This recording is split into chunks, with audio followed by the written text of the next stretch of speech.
ಮನಗೂಡಾದ ಒಳ ಮೀಸಲಾತಿ ಹಂಚಿಕೆ ಕ್ಯಾಬಿನೆಟ್ ಸಭೆಯಲ್ಲಿ ಸಿಗುತ್ತಾ ಪರಿಹಾರ? ಎಸ್ಸಿ ಸಮುದಾಯದಲ್ಲೇ ಎಡ ಬಲ ಫೈಟ್. ಪರಂ ವರ್ಸಸ್ ಮುನಿಯಪ್ಪ ಟೀಮ್ ಆಗ್ರಹ ಏನು? ಮೀಸಲಾತಿ ಗದ್ದಲದಿಂದ ನೇಮಕಾತಿ ತಡೆಯಾಗುತ್ತಾ? ಬಿಜೆಪಿಗೆ ಮತ್ತೊಂದು ಅಸ್ತ್ರ ಕೊಡುತ್ತಾ ಸರ್ಕಾರ? ಒಳ ಮೀಸಲಾತಿ ಗದ್ದಲ, ಎಡ ಬಲ ಫೈಟ್.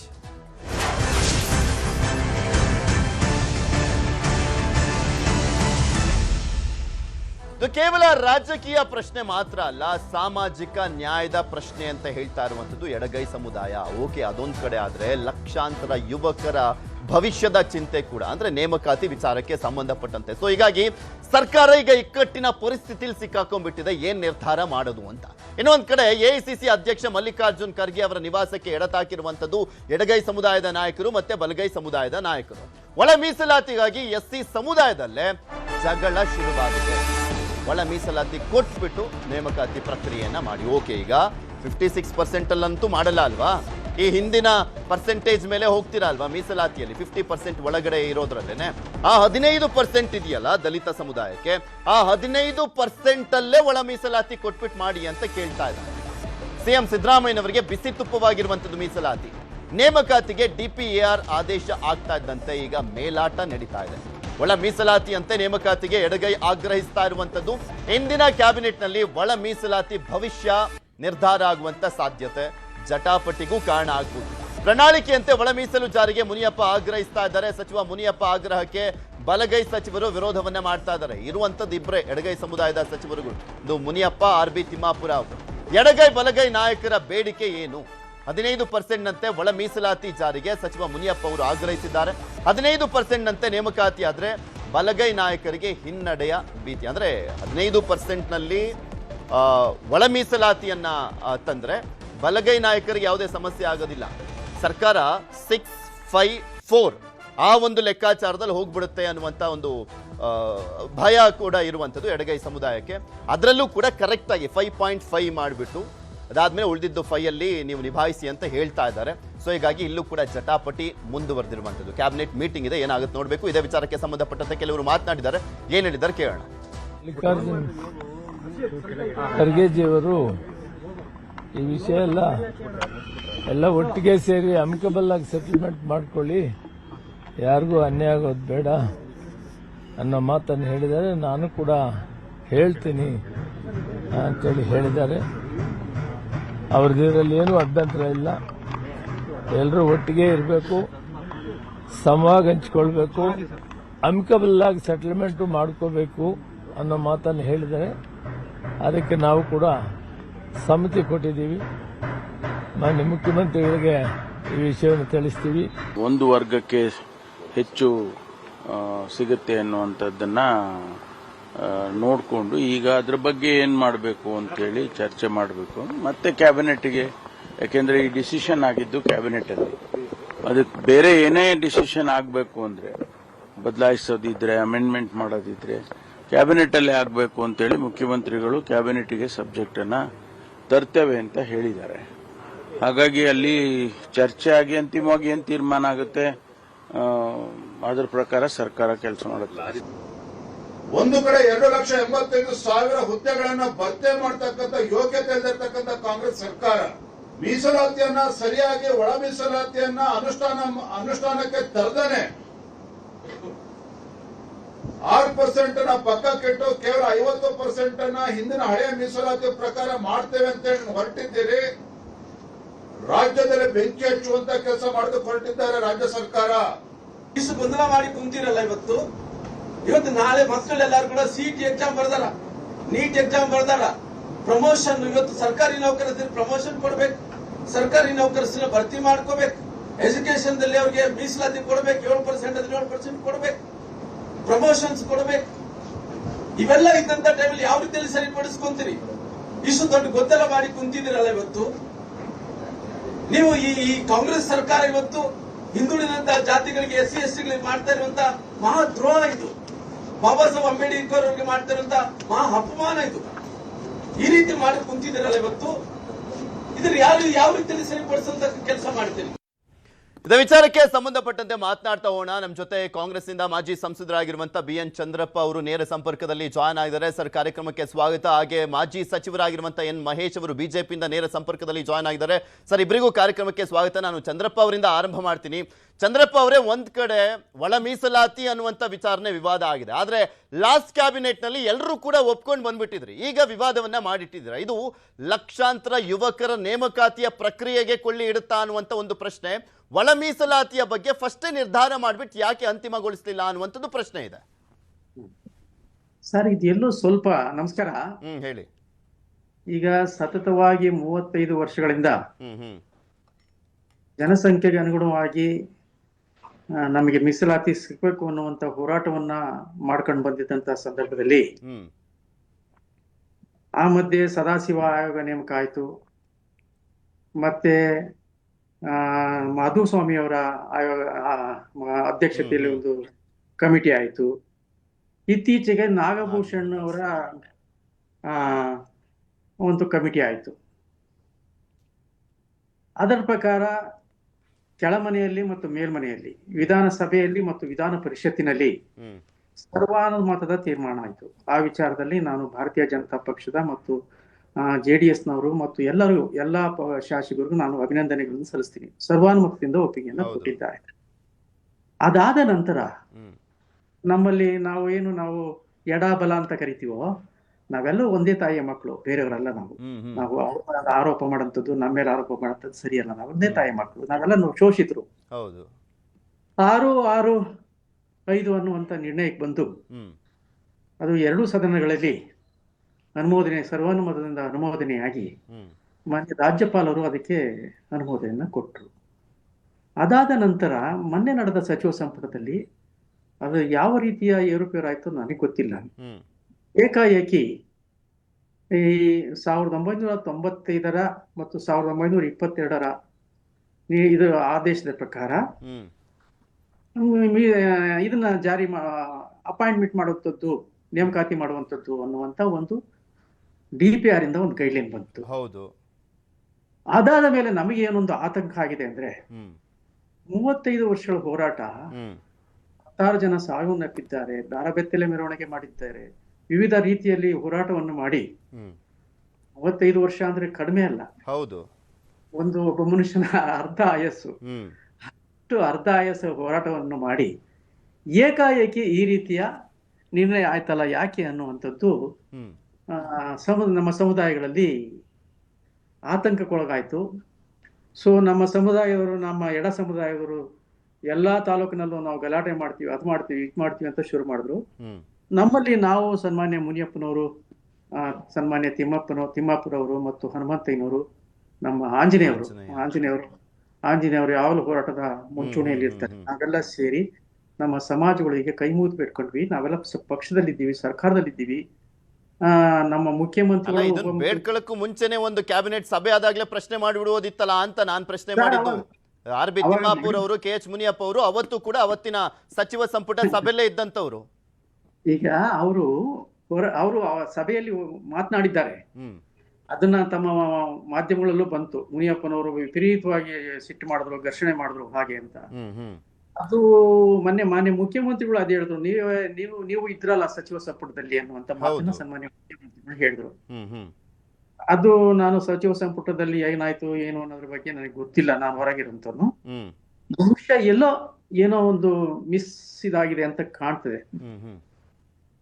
ಅದಕ್ಕೆ ಮಾನ್ಯ ಮುಖ್ಯಮಂತ್ರಿಗಳು ಏನಾದ್ರು, ಈಗ ಬರುವಂತ ಸಚಿವ ಸಂಪುಟದಲ್ಲಿ ನಾವು ಇದನ್ನ ನಿಮ್ಗೆ ನೀವು ತಿಳಿದಂತ ಬೇಡಿಕೆಯನ್ನ ಇಡ್ತೇವೆ, ಅಲ್ಲಿ ಎಲ್ಲಾ ಸಚಿವರನ್ನು ಸಹ ಮಾತಾಡಿ ಒಂದು ನಿರ್ಣಯಕ್ಕೆ ಬರೋಣ, ಒಳ್ಳೆ ರೀತಿಯಲ್ಲಿ ಹೋಗೋಣ ಅನ್ನುವಂತ ಮಾತನ್ನ ಮಾನ್ಯ ಮುಖ್ಯಮಂತ್ರಿಗಳು ಹೇಳಿದ್ರು. ಇದೇನು ಇಲ್ಲ, ನಮ್ದು ಹೋರಾಟ 35 ವರ್ಷದ ಹೋರಾಟ ಹೇಗೆ ಅಂದ್ರೆ, ಏನು ಜನಸಂಖ್ಯೆಗೆ ಅನುಗುಣವಾಗಿ ಕೊಡಿ, ಅದ್ ಬಿಟ್ರೆ ಅವ್ರಿಗೆ ಕಡಿಮೆ ಅವ್ರಿಗೆ ಕೊಡಬೇಡಿ, ಇವ್ರಿಗೆ ಕೊಡಬೇಡಿ. ಅಥವಾ ಅವರು ನಮ್ಮವರೇ, ಭವಿ ಸಮಾಜದವರು ನಮ್ಮವರೇ, ನಮ್ಮ ಅಣ್ಣ ತಮ್ಮಂದ್ರು. ಸಾಮಾಜಿಕ ನ್ಯಾಯ. ಸರ್, ನಾನು ಇವ್ರನ್ನು ಮಾತನಾಡ್ತೀನಿ. ನಮ್ ಜೊತೆ ಎನ್ ಮಹೇಶ್ ಅವರು ಕೂಡ ಇದ್ದಾರೆ, ಅವ್ರನ್ನು ಮಾತನಾಡ್ತೀನಿ. ಮಹೇಶ್ ಸರ್, ಇಲ್ಲಿ ಪ್ರಮುಖವಾಗಿ ಫಸ್ಟೇ ಡಿಸೈಡ್ ಆಗ್ಬೇಕಾಗಿತ್ತು, ಡಿಸೈಡ್ ಮಾಡ್ಬಿಟ್ಟು ಅನೌನ್ಸ್ ಮಾಡ್ಬೇಕಾಗಿತ್ತು. ಇವರೇ ಗೊಂದಲವನ್ನ ತಂದಿಟ್ಕೊಂಡ್ಬಿಟ್ಟು ಈಗ ಅಂತೂ ಇಂತೂ ಎಷ್ಟೋ ವರ್ಷ ಆದ್ಮೇಲೆ ನೇಮಕಾತಿಯನ್ನ ಮಾಡ್ಲಿಕ್ಕೆ ಹೊರಟಿದ್ದಾರೆ. ಅದು ಎಲ್ಲ ಯುವಕರೆಲ್ಲರೂ ಆ ಉದ್ಯೋಗಾಕಾಂಕ್ಷಿಗಳು ಬೀದಿಗಿಳಿದಂತ ಕಾರಣಕ್ಕೆ ಒಂಚೂರು ಎಚ್ಚೆತ್ಕೊಂಡಿದ್ದಾರೆ. ಈಗ ಅದಕ್ಕೂ ಕೊಲೆ ಇಟ್ಬಿಡ್ತಾರಾ ಅನ್ನುವಂಥ ಭಯ ಕಾಡ್ತಾ ಇರುವಂಥದ್ದು. ಪಾಪ ಲಕ್ಷಾಂತರ ಯುವಕರ ಭವಿಷ್ಯ ಅಡಗಿದೆ ಇದರಲ್ಲಿ. ಹೌದು ಸರ್, ನನಗೆ ನಮ್ಮ ರಾಜ್ಯದಲ್ಲಿ 2,84,000 ಹುದ್ದೆಗಳು ಖಾಲಿ ಇದೆ. ಕಳೆದ 2.5 ವರ್ಷಗಳಲ್ಲಿ ಈ ಹುದ್ದೆಗಳನ್ನ ತುಂಬಲಿಕ್ಕೆ ಇರ್ತಕ್ಕಂತ ಅಡಚಣೆಗಳನ್ನ ಸರಿ ಮಾಡ್ಕೊಳ್ಳೋದ್ರಲ್ಲಿ ಈ ಸರ್ಕಾರ ವಿಫಲ ಆಗಿದೆ. 6 ವರ್ಷದಿಂದಲೂ ಹಂಗೆ ಇದೆ ಪರಿಸ್ಥಿತಿ. ಹೇಗೆ ವಿಫಲ ಆಗಿದೆ ಅನ್ನೋದಕ್ಕೆ ನಿಮ್ಗೆ 1-2 ಮಾಹಿತಿ ಕೊಡ್ತೀನಿ. ಈಗ ಸರ್ಕಾರ ಹೇಳ್ತಾ ಇರೋದೇನು ಅಂತಂದ್ರೆ, ಹಳೆ ಮೀಸಲಾತಿ ಪ್ರಕಾರ ನಾವು ಇದನ್ನ ಅಪಾಯಿಂಟ್ಮೆಂಟ್ ಅನ್ನ ಮಾಡ್ತೀವಿ ಅಂತ, ನೇಮಕಾತಿ ಪ್ರಕ್ರಿಯೆ ಮಾಡ್ತೀವಿ ಅಂತ. ಹಳೆ ಮೀಸಲಾತಿ ಅಂದ್ರೆ 15% SC-ಗಳಿಗೆ, 3% ST-ಗಳಿಗೆ. ಹೌದು. ಯಾಕೆ ಅಂತ ಕೇಳಿದಾಗ, ಇದಲ್ಲಿ ನವೆಂಬರ್ 27, 2025 ಕೋರ್ಟ್ ಸ್ಟೇ ಕೊಟ್ಟಿದೆ ಅಂತ. ಕೋರ್ಟ್ದು ಸ್ಟೇ ಅಲ್ಲ, ಅದು ಇಂಟ್ರಿಮ್ ಸ್ಟೇ. ಅದು ಇಂಟ್ರಿಮ್ ಸ್ಟೇ ಯಾಕೆ ಕೊಟ್ಟಿದೆ ಅಂತಂದ್ರೆ 50% ಸೀಲಿಂಗ್ ಲಿಮಿಟ್ ಅನ್ನ ದಾಟಿದಿರಿ ಅಂತ. ಹೌದು. ಇದಕ್ಕೊಂದ್ ಸ್ವಲ್ಪ ಬ್ಯಾಕ್ ಗ್ರೌಂಡ್ ಹೋಗ್ತೀನಿ ಸರ್. 2018-19 ಸಮ್ಮಿಶ್ರ ಸರ್ಕಾರ ಇದ್ದಾಗ ಜಸ್ಟಿಸ್ ನಾಗಮೋಹನ್ ದಾಸ್ ಅವರ ಅಧ್ಯಕ್ಷತೆಯಲ್ಲಿ ಈ ST-ಗಳಿಗೆ ಮೀಸಲಾತಿನ ಹೆಚ್ಚಳ ಮಾಡ್ಬೇಕು, ಜನಸಂಖ್ಯೆ ಜಾಸ್ತಿ ಆಗಿದೆ, ಅವ್ರು 3% ಇರೋದನ್ನ 7% ಮಾಡ್ಬೇಕು ಅಂತ ಹೇಳಿ ST ಸಮಾಜದ ಮುಖಂಡರುಗಳು ಶ್ರೀರಾಮುಲು ಅವರ ನೇತೃತ್ವದಲ್ಲಿ ದೊಡ್ಡ ಹೋರಾಟ ಮಾಡಿದ್ರು. ಮತ್ತೆ ಸ್ವಾಮೀಜಿ, ವಾಲ್ಮೀಕಿ ಸಮಾಜದ ಸ್ವಾಮೀಜಿ ಅವರು ಹೋರಾಟ ಮಾಡಿದ್ರು. ಆಗ Nagamohan Das committee, 1 man committee ಮಾಡಿ ನಾಗಮೋಹನ್ ದಾಸ್ ಅವರು ರೆಕಮೆಂಡ್ ಮಾಡಿದ್ದಾರೆ. ಏನಂತ ಅಂದ್ರೆ, SC ST ಸಮಾಜಕ್ಕೆ ಜನಸಂಖ್ಯೆ ಹೆಚ್ಚಳ ಆದಂತೆ ಅವರ ಮೀಸಲಾತಿಯನ್ನು ಹೆಚ್ಚಳ ಮಾಡ್ಲಿಕ್ಕೆ ಸಂವಿಧಾನದಲ್ಲಿ ಅವಕಾಶ ಇದೆ. ಹಾಗಾಗಿ SC-ಗಳಿಗೆ 15% ಇದ್ದದನ್ನ 17% ಮಾಡಬಹುದು, ST-ಗಳು 3% ಇರೋದನ್ನ 7% ಮಾಡಬಹುದು ಅಂತ ರೆಕಮೆಂಡ್ ಮಾಡಿದ್ದಾರೆ. ಆ ರೆಕಮೆಂಡೇಶನ್ ಆಧಾರದ ಮೇಲೆ ರಿಸರ್ವೇಶನ್ ಜಾಸ್ತಿ ಆಗಿದೆ. ಹೌದು. ಈ ರಿಸರ್ವೇಶನ್ ಜಾಸ್ತಿ ಆಗಿರೋದು 6% ಜಾಸ್ತಿ ಆಗಿದೆ ಅಂತ ಕೋರ್ಟ್ ಸ್ಟೇ ಮಾಡಿದಾರಲ್ಲ, ಆ ಕೋರ್ಟ್ ಮುಂದೆ ಇವರು, ನಮ್ಮ ರಾಜ್ಯ ಸರ್ಕಾರ ಈ ವಿವರಣೆಗಳನ್ನ ಕೊಟ್ಟಿದಾರ. ನೋಡಿ ಎಷ್ಟು ಕಾಂಟ್ರಡಿಕ್ಷನ್ಸ್ ಇದೆ ಅಂತಂದ್ರೆ, ಕೋರ್ಟ್ ಸ್ಟೇ ಕೊಟ್ಟಿದ್ದು ನವೆಂಬರ್ 27, 25.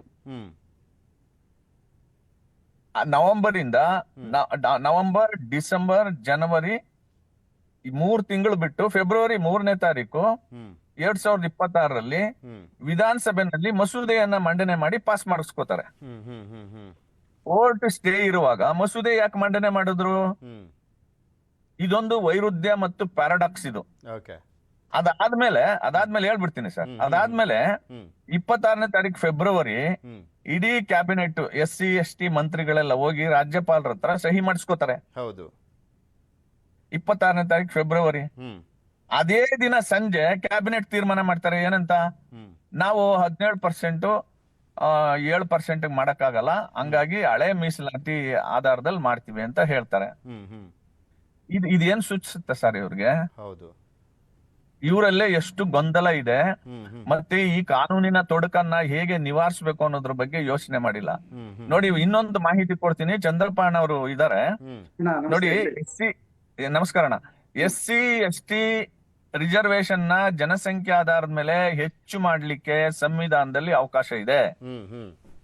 ಜಾರ್ಖಂಡ್ ಅಲ್ಲಿ 54% ಇದೆ, ಛತ್ತೀಸ್ಗಢ ಅಲ್ಲಿ 58% ಇದೆ. ಇದನ್ನ ಕೋರ್ಟ್ ಒಪ್ಕೊಂಡಿದೆ. ಈ ಎಲ್ಲಾ ಮಾಹಿತಿಯನ್ನ ತಗೊಂಡು ಇವರು ಕೋರ್ಟ್ ಮುಂದೆ ವಾದ ಮಾಡ್ಬೇಕಾಗಿತ್ತು. ಇವ್ರು ಏನ್ ಹೇಳ್ತಾರೆ, ಅಡ್ವೊಕೇಟ್ ಜನರಲ್ ಏನ್ ಹೇಳಿದಾರೆ ಅಂತಂದ್ರೆ, ಮಧ್ಯಪ್ರದೇಶದಲ್ಲಿ ಇರುವಂತ ರಿಸರ್ವೇಶನ್ ಜಾಸ್ತಿ ಆಗಿರೋದು ಸುಪ್ರೀಂ ಕೋರ್ಟ್ ಅಲ್ಲಿ ಪ್ರಶ್ನೆ ಆಗಿದೆ. ಅದು ತೀರ್ಮಾನ ಆಗೋವರೆಗೂ ನಾವು ಹಳೆ ಮೀಸಲಾತಿ ಪ್ರಕಾರನೇ ಮಾಡ್ತೀವಿ ಅಂತ ಕೋರ್ಟ್ಗೆ ಹೇಳಿದ್ದಾರೆ. ಮಧ್ಯಪ್ರದೇಶದಲ್ಲಿ ಇರ್ತಕ್ಕಂಥದ್ದು ಹೆಚ್ಚುವರಿ ಮೀಸಲಾತಿ 50% ಸೀಲಿಂಗ್ ಲಿಮಿಟ್ ಅನ್ನ ದಾಟಿರ್ತಕ್ಕಂಥದ್ದು OBC ರಿಸರ್ವೇಶನ್ ಮತ್ತಂಗೆ SC ST ರಿಸರ್ವೇಶನ್ಗೆ ಯಾವ ಕೋರ್ಟ್ನು ಇಡೀ ದೇಶದಲ್ಲಿ ಹೆಚ್ಚುವರಿ ಆದಾಗ ಸ್ಟೇ ಕೊಟ್ಟಿಲ್ಲ. ಈ ಅಂಶಗಳನ್ನ ಗಮನದಲ್ಲಿ ಇಟ್ಟುಕೊಂಡು ಇದನ್ನೆಲ್ಲ ಕೋರ್ಟ್ಗೆ ಮನವರಿಕೆ ಮಾಡಿ, ಏನು SC ST ಸಮಾಜಗಳು ಜನಸಂಖ್ಯೆ ಆಧಾರದ ಮೇಲೆ ಮೀಸಲಾತಿನ ಜಾಸ್ತಿ ಮಾಡಬೇಕು ಅಂತ ಒಂದು ಒತ್ತಾಯ ಇತ್ತು. ಅದ್ರ ಜೊತೆಗೆ ಎಸ್ಸಿಗಳ ಒಳಗಡೆನೆ ಅಸಮಾನ ಹಂಚಿಕೆ ಆಗಿದೆ ಇಲ್ಲಿವರೆಗೆ. ಇನ್ನು ಮುಂದಕ್ಕೆ ಹಂಗ ಆಗ್ಬಾರ್ದು ಅಂತಂದ್ರೆ ಒಳ ಮೀಸಲಾತಿ ಬರ್ಬೇಕು ಅಂತ ಹೇಳಿ ಎಸ್ ಕಳೆದ 30 ವರ್ಷಗಳಿಂದ ಒಳ ಮೀಸಲಾತಿ ಹೋರಾಟ ಆಗಿ ಒಳ ಮೀಸಲಾತಿನೂ ಕೊಡೋ ಅಂತ ಮಸೂದೆಯನ್ನ ಫೆಬ್ರವರಿ 3ನೇ ತಾರೀಕು ಸಿದ್ದರಾಮಯ್ಯನವರು ಮಂಡಿಸಿ ಪಾಸ್ ಮಾಡಿಸ್ಕೊಂಡ್ರು. 6+6+5 ಪಾಸ್ ಮಾಡಿಸ್ಕೊಂಡ್ರು. ಈಗ ಸಡನ್ ಆಗಿ ವಾಪಸ್ ಹೋಗಿರೋದು ಯಾಕೆ? ಮತ್ತೆ ಇದಕ್ಕೆ ಪೂರಕವಾಗಿ ನೋಡಿ, 3/9/25 ರೋಸ್ಟರ್ನು ಕೂಡ ಅನೌನ್ಸ್ ಮಾಡಿದ್ರು. ಈ ರೋಸ್ಟರ್ ಬಿಂದುಗಳನ್ನ ಅನೌನ್ಸ್ ಮಾಡಿದಾಗ ಬಲಗೈ ಸಮಾಜದ ಬಂಧುಗಳಿಗೆ ಇಲ್ಲಿ ನಮಗೆ ಅನ್ಯಾಯ ಆಗ್ತಾ ಇದೆ ಅಂತ ಅವರು ಹೋರಾಟ ಶುರು ಮಾಡಿದ್ರು. ಅದರ್ವೈಸ್ ಬಲಗೈ ಸಮಾಜದ ಬಂಧುಗಳು ಯಾವ ಕಾರಣಕ್ಕೂ ಒಳ ಮೀಸಲಾತಿ ವಿರೋಧಿಗಳಲ್ಲ. ಇದನ್ನ ನಾನು ಸ್ಪಷ್ಟವಾಗಿ ಹೇಳ್ಬಿಡ್ತೀನಿ. ಸೊ ಈ ಹಿನ್ನೆಲೆಯಲ್ಲಿ ಸರ್ಕಾರ ಮಾಡ್ಕೊಂಡಿರ್ತಕ್ಕಂಥ ಗೊಂದಲದಲ್ಲಿ ಬಿದ್ದಿದೆ. ಇವತ್ತು ಕ್ಯಾಬಿನೆಟ್ ಮುಂದೆ ತರ್ತಾ ಇದ್ದಾರೆ ಸಾಯಂಕಾಲ. ಈ ಕ್ಯಾಬಿನೆಟ್ ಮುಂದೆ ಮುನಿಯಪ್ಪ ಅವ್ರು ಏನ್ ಹೇಳ್ತಾ ಇದ್ದಾರೆ, ಮಾನ್ಯ ಸಚಿವರು 15% ಅಲ್ಲೇ ನೀವು ಒಳ ಮೀಸಲಾತಿ ಮಾಡಿ ಜಾರಿ ಮಾಡಿ ಅಂತ. ಹೌದು. ಈಗ ಮಲ್ಲಿಕಾರ್ಜುನ್ ಖರ್ಗೆ ಸಾಹೇಬ್ರ ಹತ್ರ ಹೋಗಿ ಎರಡೂ ಗುಂಪಿನವರು ಮಾತಾಡಿದಾಗ ಮಲ್ಲಿಕಾರ್ಜುನ್ ಖರ್ಗೆ ಅವ್ರು ಏನ್ ಹೇಳಿದ್ದಾರೆ, ಇಬ್ಬರಿಗೂ ಅನ್ಯಾಯ ಆಗದೆ ಇರಂಗೆ ಮಾಡಿಯಪ್ಪ ಅಂತ. ಜನಸಂಖ್ಯೆ ಆಧಾರದ ಮೇಲೆ ಮೀಸಲಾತಿ ಕೊಡಬೇಕು ಅನ್ನೋದು ಒಂದು ಪಾಯಿಂಟ್. ಆ ಜನಸಂಖ್ಯೆನ ನಾವು ಲೆಕ್ಕಾಚಾರ ಮಾಡಿದ್ರೆ ಆ ಬಲಗೈನವರು ಎಡಗೈನವರ ನಡುವೆ ಅಂತಹ ದೊಡ್ಡ ಪ್ರಮಾಣದ ವ್ಯತ್ಯಾಸ ಏನಿಲ್ಲ. ಸೊ ಈ ಹಿನ್ನೆಲೆಯಲ್ಲಿ 6+6+5 ಮಾಡಿದಾರಲ್ಲ, 5.5 ಮಾಡ್ಬಿಟ್ಟು 4 ಮಾಡ್ಬಿಡ್ಬೋದು. ನೀವು ನಿಜವಾಗ್ಲೂ ಸಾಮಾಜಿಕ ನ್ಯಾಯನೇ ಕೊಡಬೇಕು ಅನ್ನುವಂಥ 15% ಒಳಗಡೆನೆ ಇದ್ರೆ ಹಿಂಗೆ ಮಾಡ್ಬೋದಲ್ಲ. ಚಂದ್ರಪ್ಪ ಸರ್, ಇಲ್ಲಿ ದಲಿತ ಸಮುದಾಯಕ್ಕೆ ನ್ಯಾಯ ಬೇಕಾ ಅಥವಾ ರಾಜಕೀಯ ಲಾಭ ಬೇಕಾ ಕಾಂಗ್ರೆಸ್ ಪಕ್ಷಕ್ಕೆ? ಈಗ ಸಾಮಾಜಿಕ ನ್ಯಾಯ ಕೊಡ್ಬೇಕು ಅನ್ನೋ ಬದ್ಧತೆ ಈ ಸರ್ಕಾರಕ್ಕೆ ಇದೆಯಾ ಅಂತ 6 ಗಂಟೆ ಕ್ಯಾಬಿನೆಟ್ ಮೀಟಿಂಗ್ ಅಲ್ಲಿ ಪ್ರೂವ್ ಆಗುತ್ತೆ. ಇವರ ನಡವಳಿಕೆಗಳನ್ನೆಲ್ಲ ಚಂದ್ರಣ್ಣ ಒಂದ್ ನಿಮಿಷ, ಇವರ ನಡವಳಿಕೆಗಳನ್ನೆಲ್ಲ ನಾನು ಯೋಚನೆ ಮಾಡ್ತಾ ಇದ್ರೆ ಇಷ್ಟೊಂದು ಕಾಂಟ್ರಡಿಕ್ಷನ್ ಇಟ್ಕೊಂಡು ಮಾಡ್ತಾ ಇದ್ದಾರೆ ಅಂದ್ರೆ ನನಗನ್ಸುತ್ತೆ ಈ ಕಾಂಗ್ರೆಸ್ ಸರ್ಕಾರ ಯುವಕರ ಮೂಗಿಗೆ ತುಪ್ಪ ಸವರಿ ರಿಕ್ರೂಟ್ಮೆಂಟ್ ಮಾಡ್ಲಿಕ್ಕೆ ಇಷ್ಟೆಲ್ಲ ಅಡ್ಡಿ ಆತಂಕಗಳಿದೆ ಅಂತ ಕೈ ಬಿಡುವಂತ ಸಾಧ್ಯತೆ ಇದೆ. ಭಯ ಆಗ್ತಾ ಇದೆ ನನಗೆ. ಚಂದ್ರಪ್ಪ ಸರ್, ಹಂಗೆ ಕಾಣಿಸ್ತಾ ಇರೋದು ಈ ಬೆಳವಣಿಗೆಗಳನ್ನ ಗಮನಿಸ್ತಾ ಇದ್ರೆ. ಕಾಂಗ್ರೆಸ್ ಸರ್ಕಾರದಲ್ಲಿ ಬಹಳ ಸೀನಿಯರ್ಸ್ ಇದ್ದಾರೆ. ಮುನಿಯಪ್ಪನವರು, ಮಹದೇವಪ್ಪನವರು, ಡಾಕ್ಟರ್ ಪರಮೇಶ್ವರ್ ಅವರು, ತಂಗಡಿಗೆ ಅವರು ಎಲ್ಲ ಇದ್ದಾರೆ. ಅಷ್ಟು ಸುಲಭಕ್ಕೆ ಅವರು ಮೋಸ ಆಗಕ್ ಬಿಡೋದಿಲ್ಲ. ಮೋಸ ಆಗಕ್ ಬಿಡೋದ್ ಬೇಡ, ಮೋಸ ಆಗ್ದಲೇ ಇರ್ಲಿಕ್ಕೂ ಮುಂಚೆನೆ ಒಂದು ತೀರ್ಮಾನ ಮಾಡ್ಬೋದಿತ್ತಲ್ಲ ಅಂತ. ಅದ್ರ ಜೊತೆಗೆ ಒಂದ್ ಸ್ಟೇಟ್ಮೆಂಟ್ ಅಲ್ವಾ ಸರ್? ಒಂದ್ ಸ್ಟೇಟ್ಮೆಂಟ್. ಈಗ ಮುನಿಯಪ್ಪ ಅವರೆಲ್ಲ ಮಾತನಾಡ್ತಾ ಇದ್ರು ಅಮಿಕಬಲ್ ಸೆಟಲ್ಮೆಂಟ್ ಅಂತ. ಯಾಕೆ ಬಂದ್ಬಿಟ್ಟು 5.5ಗೆ ನಾವು ನಿರ್ಧಾರ ಮಾಡಿದೀವಿ, ನಾವೆಲ್ಲರೂ ಒಟ್ಟಾಗೆ ಹೋಗ್ತಾ ಇದೀವಿ, ಇದ್ರಲ್ಲಿ ಪ್ರಾಬ್ಲಮ್ ಇಲ್ಲ ಅಂತ ಹೇಳಕ್ಕೆ ಏನಾಗಿತ್ತಪ್ಪ? ಮಹೇಶ್ ಅಣ್ಣ ಅವ್ರು ಹೇಳ್ದ ಹಾಗೆ ಸ್ವಲ್ಪ ಗೊಂದಲ ಇರಬಹುದು, ಇಲ್ಲ ಅಂತ ನಾ ಹೇಳಲ್ಲ. ಈಗ ಚಂದ್ರಣ್ಣ ಸ್ವಲ್ಪ ಪೂರ್ತಿ ಗೊಂದಲ ಮಾಡ್ಕೊಂಡಿದ್ದಾರೆ. ಅಣ್ಣ ನಿಮ್ಗೆ ಒಂದ್ ಮಾತು ಕೇಳ್ತೀನಿ ದಯವಿಟ್ಟು. ಈಗ ಸನ್ಮಾನ್ಯ ಮಾಧುಸ್ವಾಮಿ ಅವರ ಅಧ್ಯಕ್ಷತೆಯಲ್ಲಿ ನೀವು ಕೊಟ್ರಲ್ಲ ಮೀಸಲಾತಿಯನ್ನ, ಹೆಚ್ಚಿಗೆ ಮಾಡಿದ್ರಲ್ಲ 15ರಿಂದ 17, 3ರಿಂದ 7 ಆಯ್ತಲ್ಲಣ್ಣ. ಅದನ್ನ ನೀವು ಭಾರತ ಸರ್ಕಾರ ನಿಮ್ದೇ ಇತ್ತು, ಶೆಡ್ಯೂಲ್ 9 ಅಲ್ಲಿ ಸೇರಿಸ್ಬಿಟ್ಟಿದ್ರೆ ಈ ತಕರಾರು ಕೋರ್ಟು ಕಚೇರಿ ತಕರಾರಿಗೆ ಹೋಗ್ತಿರ್ಲಿಲ್ಲ, ಜಾರಿ ಬಂದ್ಬಿಡೋದು. ಬಿಟ್ಬಿಡಿ ಸರ್, ಈಗ ಹಳೇದ್ ಬಿಟ್ಬಿಡಿ ಸರ್. ಇರೋದ್ರಲ್ಲಿ ಏನ್ ಮಾಡೋಣ ಹೇಳಿ ಸರ್? ಏನ್ ತೀರ್ಮಾನ ಮಾಡುತ್ತೆ ಸರ್ ಕಾಂಗ್ರೆಸ್ ಸರ್ಕಾರ? ನಿಷ್ಠುರವಾಗಿ ಮಾತಾಡ್ತಿರಲ್ಲ, ನಾನು ಬಿಜೆಪಿ ಸರ್ಕಾರ ಅಂತ ಮಾತಾಡ್ತಿಲ್ಲ, ಭಾರತ ಸರ್ಕಾರ ನಮ್ದೇ. ಚಂದ್ರಪ್ಪ ಸರ್, ಅವ್ರು ಏನಾದ್ರೂ ಆಗ್ಲಿ, ಅದೆಲ್ಲ ಮುಗ್ದೋಗಿರೋ ಕತೆ. ಈಗ ನಿಮ್ ಸರ್ಕಾರದಲ್ಲಿ ಅಮಿಕಬಲ್ ಸೆಟಲ್ಮೆಂಟ್ ಅಂದ್ರೆ ಏನ್ ಹೇಳಿ? ಮಾಧುಸ್ವಾಮಿ ಅವರ ಅಧ್ಯಕ್ಷತೆಯಲ್ಲಿ ನಡೆದಿದ್ದು ಭಾರತೀಯ ಜನತಾ ಪಕ್ಷದ ನಾಯಕರು, ಭಾರತೀಯ ಜನತಾ ಸರ್ಕಾರ ಆಗೋಗಿ ಎಲ್ಲ ಮುಗ್ದೋಗ್ಬಿಟ್ಟಿರೋದು. ಈಗ ನಿಮ್ ಸರ್ಕಾರದಲ್ಲಿ ನನ್ ಪ್ರಶ್ನೆ ಇಷ್ಟೇ ಚಂದ್ರಪ್ಪ ಸರ್, ನನ್ ಪ್ರಶ್ನೆ ಇಷ್ಟೇ, ಅಮಿಕಬಲ್ ಸೆಟಲ್ಮೆಂಟ್ ಅಂದ್ರೆ ಏನ್ ಮಾಡ್ತೀರಾ ಹೇಳಿ ಸರ್? ಸಿಂಪಲ್ ಸರ್, ನಾನ್ ಪೃಥ್ವಿರಾಜ್ 17 ಇಲ್ವಲ್ಲ, 15 ತಾನೆ. 15ರಲ್ಲಿ ಜನಸಂಖ್ಯೆಗೆ ಅನುಗುಣವಾಗಿ ಹಂಚಿಕೆ ಆದ್ರೆ ಮುಗ್ದೋಯ್ತು. ನಮ್ಮ ಸನ್ಮಾನ್ಯ ಮುಖ್ಯಮಂತ್ರಿಗಳು, ಉಪಮುಖ್ಯಮಂತ್ರಿಗಳು ಸಹ ಇವತ್ತು ಬಹಳ ಗಂಭೀರವಾಗಿ ಚಿಂತನೆ ಮಾಡ್ತಾರೆ. ನಮ್ಮಲ್ಲಿ ಇವತ್ತು ಆಗುತ್ತೆ ಅನ್ನುವಂತ ಸಂಪೂರ್ಣವಾದ ಭರವಸೆ ನಮಗಿದೆ ಸರ್. ಕಾಂಗ್ರೆಸ್ ಸರ್ಕಾರ, ಕಾಂಗ್ರೆಸ್ ನೇತೃತ್ವದ ಸರ್ಕಾರ, ಅದು ಸಿದ್ದರಾಮಯ್ಯ ಸರ್ಕಾರ ಯಾವುದೇ ಕಾರಣಕ್ಕೆ ಬಡವರಿಗೆ ಅನ್ಯಾಯ ಆಗ್ಬಿಡೋದಿಲ್ಲ ಅವರು. ನಾನು ಹೇಳೋದು, ಈ ಚಂದ್ರಪ್ಪಣ್ಣ ಏನ್ ಹೇಳಿದ್ರು, ಬಿಜೆಪಿ ಸರ್ಕಾರ ಇದ್ದಾಗ ಮಾಧುಸ್ವಾಮಿ ಅವರ ಕ್ಯಾಬಿನೆಟ್ ಸಬ್ ಕಮಿಟಿ ಏನು 15ರಿಂದ 17 3ರಿಂದ 7 ಇನ್ಕ್ರೀಸ್ ಮಾಡಿದ್ರಲ್ಲ, ಈ ಆದೇಶ ಮಾಡಿ ನಾವು ಕೇಂದ್ರ ಸರ್ಕಾರಕ್ಕೆ ಕಳಿಸುವಾಗ ಸುಪ್ರೀಂ ಕೋರ್ಟ್ ನಮ್ಗೆ ಕ್ಲಿಯರೆನ್ಸ್ ಕೊಟ್ಟಿರ್ಲಿಲ್ಲ. ದಯವಿಟ್ಟು ಅರ್ಥ ಮಾಡ್ಕೊಳ್ಳಿ. ಆಗಸ್ಟ್ 1, 2024ರಲ್ಲಿ ಸುಪ್ರೀಂ ಕೋರ್ಟ್ ಒಳ ಮೀಸಲಾತಿ ಮಾಡ್ಲಿಕ್ಕೆ ರಾಜ್ಯ ಸರ್ಕಾರಗಳಿಗೆ ಅಧಿಕಾರ ಇದೆ ಅಂತ ಹೇಳಿದ ಮೇಲೆ ಈ ಪ್ರಕ್ರಿಯೆ ಎಲ್ಲ ಶುರುವಾಗಿದ್ದು. ಹಾಗಾಗಿ ಸುಮ್ನೆ ಬಿಜೆಪಿ ಸರ್ಕಾರದ ಮೇಲೆ ಆರೋಪ ಮಾಡೋದು ಬೇಡ ದಯವಿಟ್ಟು ಪ್ಲೀಸ್. ಆರೋಪ ಅಲ್ಲ. ಅಲ್ಲ ಸರ್, ಎಲ್ರೂ ಇಲ್ಲಿ ಒಂಥರ ರಾಜಕೀಯ ನಾಟಕ ಲಾಭನೇ ಆಗೋಗಿದೆ ಸರ್. ಇಲ್ಲಿ ಅದೇ ಆಗೋಗಿರೋದು. ನಾವು ನ್ಯಾಯ ಕೊಡ್ತೀವಿ ಅನ್ಬಿಟ್ಟು ನ್ಯಾಯ ಕೇಳ್ತಿದೀವಿ ಅಷ್ಟೇ. ಅಲ್ಲಿ ನ್ಯಾಯ ಕೊಡೋ ಹೆಸರಲ್ಲಿ ಇಲ್ಲಿ ಕಿತ್ತಾಟ ಆಗ್ತಾ ಇದೆ ಅಷ್ಟೇ, ತಿಕ್ಕಾಟ ಆಗ್ತಾ ಇದೆ. ಹೌದು. ಅದು ಈ 9th ಶೆಡ್ಯೂಲ್ ಅಂತ ಹೇಳ್ತಾ ಇದಾರಲ್ಲ ಸರ್ ಇವರು. ಈ 9th ಶೆಡ್ಯೂಲ್ ಹೋಗ್ಬೇಕಾದ್ರೆ ಫಸ್ಟ್ ಕೋರ್ಟ್ ಅಡೆತಡೆಗಳಿದೆಯಲ್ಲ ಅದನ್ನ ಕ್ಲಿಯರ್ ಮಾಡಿ ಫಸ್ಟ್. 9th ಶೆಡ್ಯೂಲ್ ಆಮೇಲೆ ಯೋಚನೆ ಮಾಡೋಣ. ಸುಮ್ನೆ ಬೇಗ ಕ್ಲಿಯರ್ ಮಾಡ್ಕೊಂಡು ನೇಮಕಾತಿ ಪ್ರಕ್ರಿಯೆ ಆದ್ರೆ ಸಾಕು ಸರ್. ಲಕ್ಷಾಂತರ ಯುವಕರು ಕಾಯ್ತಾ ಇದಾರೆ ಬೇಗ ಆಗ್ಲಿ ಅನ್ಬಿಟ್ಟು. ಅಟ್ಲೀಸ್ಟ್ ಈಗ ಅದಕ್ಕೆ ಚಾಲನೆ ಕೊಡ್ತಾ ಇದಾರೆ. ಆ ಚಾಲನೆ ಕೊಡೋ ಸಂದರ್ಭದಲ್ಲಿ ಇದು ಕಂಟಕ ಆಗಬಾರ್ದು ಅಷ್ಟೇ, ಬೇಗ ಕ್ಲಿಯರ್ ಆಗ್ಲಿ. ಇವತ್ತು ಸಂಜೆ ಕ್ಯಾಬಿನೆಟ್ ಸಭೆಯಲ್ಲಿ ಅದೊಂದು ಅಂತಿಮ ತೀರ್ಮಾನವನ್ನ ಕೈಗೊಳ್ತಾರೆ ಅನ್ನುವಂತ ವಿಶ್ವಾಸ ಲಕ್ಷಾಂತರ ಯುವಕರಿಗಿದೆ. ಕಾದ್ ನೋಡೋಣ ಏನ್ ಮಾಡ್ತಾರೆ ಅಂತ. ಧನ್ಯವಾದ ಇಬ್ಬರಿಗೂ ಕೂಡ. ಮಹೇಶ್ ಸರ್ ಹಾಗೆ ಚಂದ್ರಪ್ಪ ಸರ್ ಇಷ್ಟೋ ತನಕ ಜಾಯ್ನ್ ಆಗಿ ನಿಮ್ಮ ಅಭಿಪ್ರಾಯವನ್ನ ವ್ಯಕ್ತಪಡಿಸಿದ್ದಕ್ಕೆ. ಇದಾಗಿತ್ತು ಇವತ್ತಿನ ಮಾತುಕತೆ. ನೋಡ್ತಾ ಇರಿ ನ್ಯೂಸ್ 18, ಜಾಲ ನಮ್ಮದು, ಬಲ ನಿಮ್ಮದು.